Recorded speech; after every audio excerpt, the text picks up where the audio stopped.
Hi, I'm Eunice. Welcome to my channel, the Deathcare Diaries.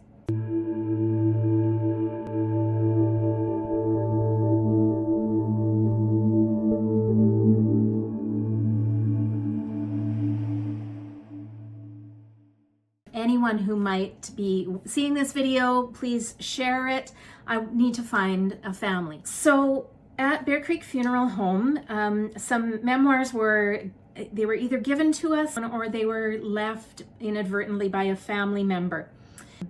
I'd really like to be able to get it back to the hands of the family of this individual named Dan. Dan has written about 30 pages in his own hand. He was born in January 1921 in Russia. The family names that are mentioned in his memoirs include Neufeld, Wiebe, and Knelson. He also mentions several siblings, including an older brother, Abe, who was born around 1928.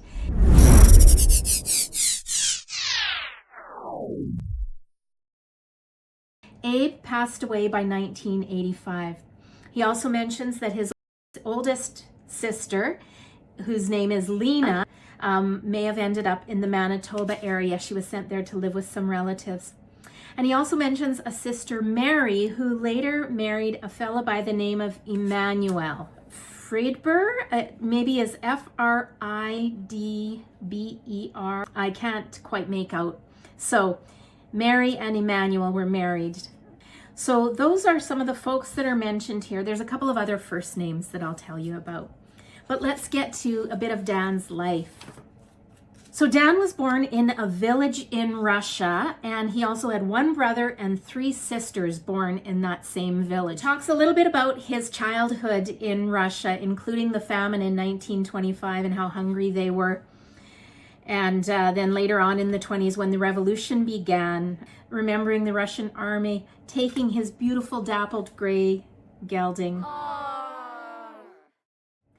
So his family wanted to immigrate to Germany, and they did so around the late 20s.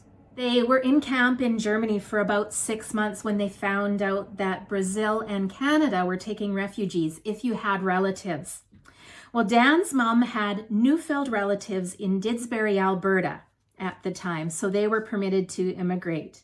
Dan then recounts the passage over. He said it was so miserable for days. This would have been around 1930, and it was a 4-week voyage over. And of course, at first they were terribly seasick, but then they were, as they felt a little better, they were able to explore the ship. So he went all over the ship with his brother Abe.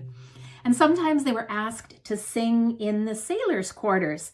And when they did, they were rewarded with great, wide, fat slices of fresh, soft, good bread, which to them was like heaven after having been in the camps in Germany for so long. He mentions a brother and a sister who were born after they arrived in Canada. So that would have been after 1930.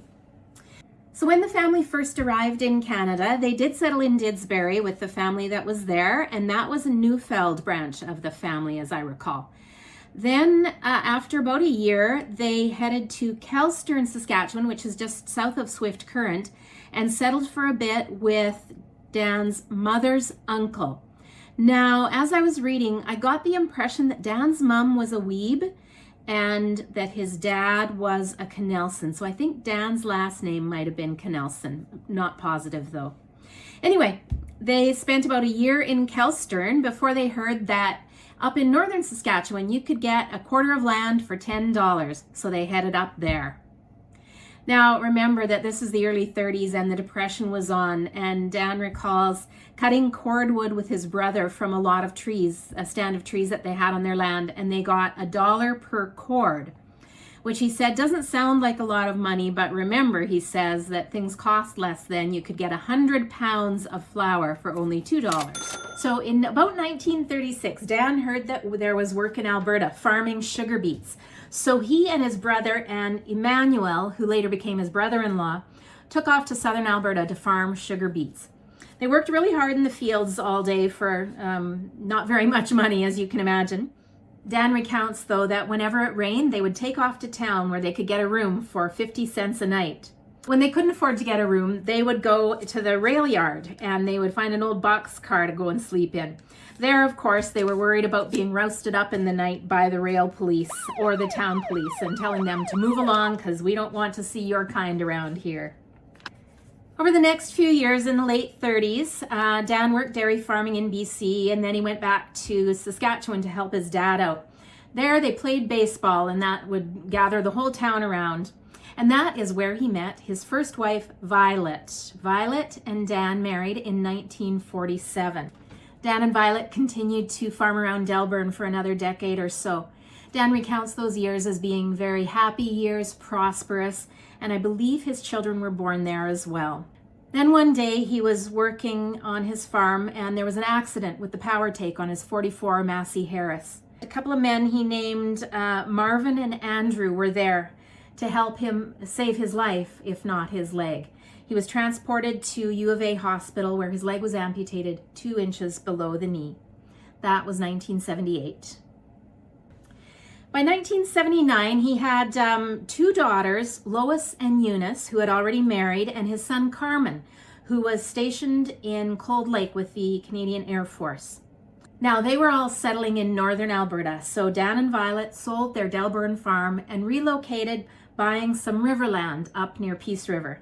Not long later, they had a meeting with their accountant and realized that the capital gains against the cattle that he'd sold, about 40% of his money, he said, was lost because of that. So at that time, they decided to relocate again to the Dixonville area and buy another small herd of cattle.